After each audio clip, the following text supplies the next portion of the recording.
വീണ്ടും വാർത്തകളിലേക്ക്. ഇടുക്കി ജില്ലാ കളക്ടർക്കെതിരെ അന്വേഷണത്തിന് നിർദ്ദേശം നൽകി ഹൈക്കോടതി. പട്ടയത്തിന് NOC നൽകിയതിലാണ് ഡിവിഷൻ ബെഞ്ചിന്റെ നിർദ്ദേശം. റവന്യൂ പ്രിൻസിപ്പൽ സെക്രട്ടറി 4 ആഴ്ചയ്ക്കകം അന്വേഷണം പൂർത്തിയാക്കണം. ശ്യാം ദേവരാജുണ്ട് വിവരങ്ങളുമായി കൊച്ചിയിൽ നിന്ന്. ശ്യാം, ഏത് പട്ടയം നൽകിയതിനാണ് ഇപ്പോൾ കളക്ടർക്കെതിരെ നടപടി?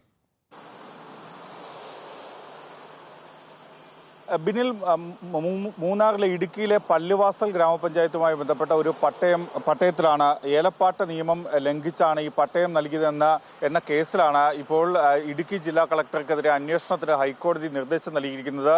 ജസ്റ്റിസുമാരായ A. മുഹമ്മദ് മുഷ്താഖ്, S. മനു എന്നിവരടങ്ങുന്ന ഡിവിഷൻ ബെഞ്ചിന്റേതാണ് നിർദ്ദേശം. നേരത്തെ മൂന്നാറിലെ ഒരു കൂട്ടം ഹർജികൾ സ്ഥിരമായി ഹൈക്കോടതിയുടെ പരിഗണനയ്ക്ക് വരാറുണ്ട്. ആ ഹർജികൾ പരിഗണനയ്ക്ക് വരുമ്പോഴാണ് ജില്ലാ കളക്ടർക്കെതിരെ ഇത്തരമൊരു അന്വേഷണത്തിന് നിർദ്ദേശം നൽകിയത്. റവന്യൂ പ്രിൻസിപ്പൽ സെക്രട്ടറിക്കാണ് അന്വേഷണത്തിന് ഡിവിഷൻ ബെഞ്ചിന്റെ നിർദ്ദേശം. 4 ആഴ്ചയ്ക്കകം അന്വേഷണം പൂർത്തിയാക്കണമെന്ന നിർദ്ദേശവും കൂടി ഹൈക്കോടതി നൽകിയിട്ടുമുണ്ട്.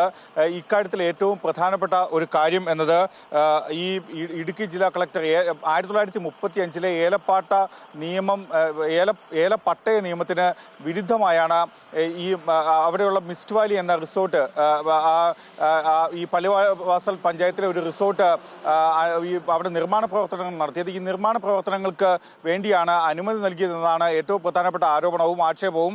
ഇതിന്മേലാണ് ഹൈക്കോടതി, അതായത് ഇടുക്കി ജില്ലാ കളക്ടർ നേരത്തെ ഒരു വിശദീകരണം അടക്കം ഹൈക്കോടതി ഡിവിഷൻ ബെഞ്ചിന് മുന്നിൽ നൽകിയിരുന്നു. എന്നാൽ ഈ വിശദീകരണം ഹൈക്കോടതി ഡിവിഷൻ ബെഞ്ച് തള്ളുകയും ചെയ്തു. തുടർന്നാണ് റവന്യൂ പ്രിൻസിപ്പൽ സെക്രട്ടറിക്ക് അന്വേഷണത്തിനുള്ള നിർദ്ദേശം നൽകിയത്. 4 ആഴ്ചയ്ക്കകം അന്വേഷണം പൂർത്തിയാക്കണം.